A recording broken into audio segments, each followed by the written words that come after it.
hər birinizi salamlayıram. Qarşıdan gələn 8 noyabr Zəfər günü bayram münasibəti ilə bütün Azərbaycan xalqını təbrik edirəm. Adım Tural, vətən anım, himnimizi lay lay sandım. Vətən üçün candan yandım, şəhidəm mən, ağlamayın.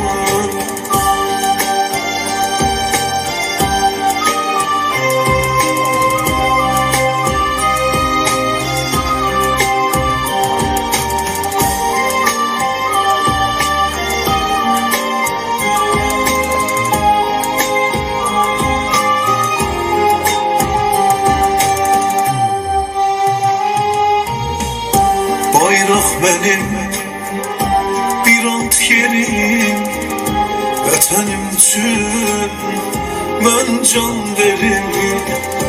Şəhid olsam ağlamayın, qara örpək ağlamayın.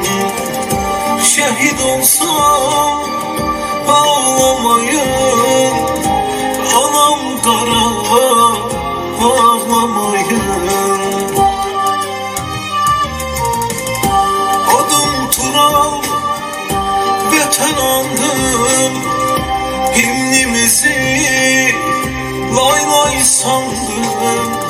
Vətən üçün candan yandım, şəhidəm mən, ağlamayın.